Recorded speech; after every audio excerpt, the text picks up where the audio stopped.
हिमालय की बर्फीली चोटियों में कई ऐसे देव स्थान छुपे हैं जिनकी धार्मिक मान्यताएं बहुत हैं। ऐसा ही एक स्थान है हिमाचल में मौजूद किन्नर कैलाश पर्वत, जो किन्नौर जिले में स्थित है। हम आपको इसी पर्वत और यहाँ मौजूद 79 फीट के शिवलिंग के बारे में बताने जा रहे हैं।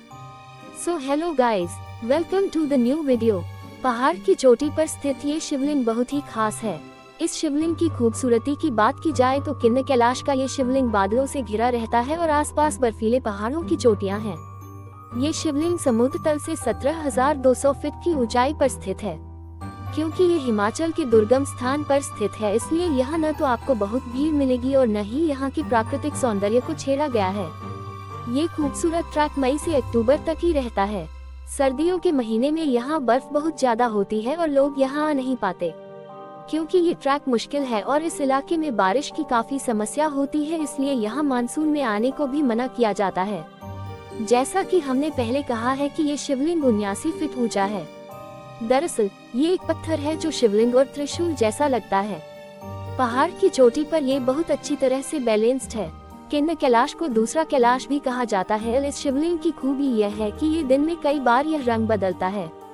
सूर्योदय से पूर्व सफेद होता है, सूर्योदय होने पर पीला, दोपहर में लाल और शाम में काला दिखता है। ऐसा माना जाता है कि इसके पास स्थित कुंड देवी पार्वती ने खुद बनवाया था। ये पार्वती और शिव भगवान के मिलने का स्थान था।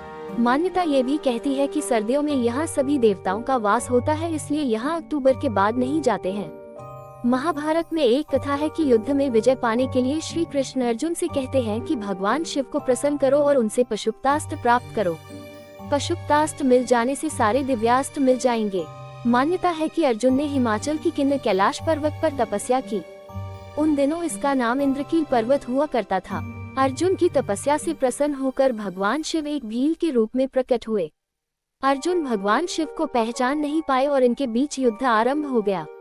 लेकिन जल्दी ही अर्जुन को समझ आ गया कि उनसे युद्ध करने वाले स्वयं महादेव हैं। अर्जुन ने भगवान शिव से हार मान ली और स्तुति करने लगे। इससे खुश होकर शिव अपने वास्तविक रूप में प्रकट हो गए और अर्जुन को पशुपतास्त्र देकर अंतर्धान हो गए।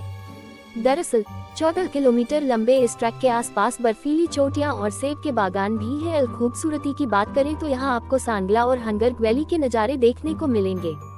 इस ट्रैक का शुरुआती पॉइंट है तांगील गाँव। सतलुज नदी के किनारे बसा ये गाँव बहुत ही खास है। यहाँ से 8 किलोमीटर दूर मलिंग खटा तक ट्रैक कर जाना होता है। इसके बाद 5 किलोमीटर दूर पार्वती कुंड तक, वहां के दर्शन करने के बाद 1 किलोमीटर और ट्रैक करने पर किन्नर शिवलिंग आता है। क्योंकि ये ट्रैक बहुत मुश्किल है, इसलिए लोगों को सलाह दी जाती है कि वो पूरी तैयारी के साथ यहाँ आएं और स्थानीय गाइड से मदद लें। साथ ही साथ गर्म कपड़ों की जरूरत यहाँ हर मौसम में होती है, इसलिए ये ध्यान रखें। इस ट्रैक के लिए पहाड़ चढ़ते और उतरते दोनों समय खतरा होता है, इसलिए जूते ऐसे ही चुने जिनमें ग्रिप अच्छी हो। Thanks for watching. If you like this video then do like, share and subscribe to my YouTube channel for more videos.